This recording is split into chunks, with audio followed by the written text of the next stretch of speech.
ចំពោះអ្នកទាំងអស់គ្នាដែលប្រើប្រាស់ Windows 11នៅពេលដែលយើងបើកផ្ទាំង Windows Explorer នេះអញ្ចឹងជាទូទៅអ្នកទាំងអស់គ្នាតែងឃើញ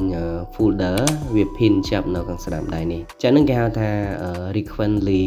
used folder មានន័យថា folder ដែលយើងប្រើប្រាស់ញឹកញាប់អញ្ចឹងដើម្បីដោះអា folder នេះបានអ្នកទាំងអស់គ្នាចុចចំនៅលើ 3 នេះមកតែមួយយើងក្រោមហើយឃើញពាក្យថា options ចំពីលើវា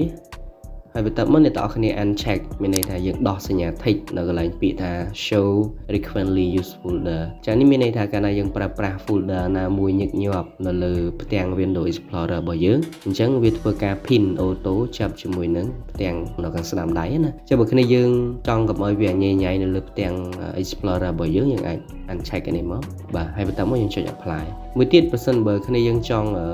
ដោះ show recently used file ក៏បានដែរshow recently used file នេះគឺមានន័យថា file ដែលយើងប្រើប្រាស់ញឹកញាប់អញ្ចឹងវាតែងបង្ហាញនៅលើផ្ទាំង Windows Explorer ដូចគ្នាអញ្ចឹងខ្ញុំធ្វើការចុច apply បាទអញ្ចឹងកន្លែងនេះបាត់អញ្ចឹងកន្លែង frequently used folder នេះវាបាត់អញ្ចឹងខ្ញុំចុច OK អញ្ចឹងតើតើមួយអា file ដែលយើងប្រើញឹកញាប់នោះវាបង្ហាញនៅត្រង់ណាអញ្ចឹងឧទាហរណ៍ឡើយខ្ញុំបើក Windows Explorer ម្ដងទៀតបាទអញ្ចឹងដល់ពេលខ្ញុំចុចបើកមកអ្នកទាំងអស់គ្នានេះត្រង់នេះគឺជា recently used file មានន័យថា file ដែលយើង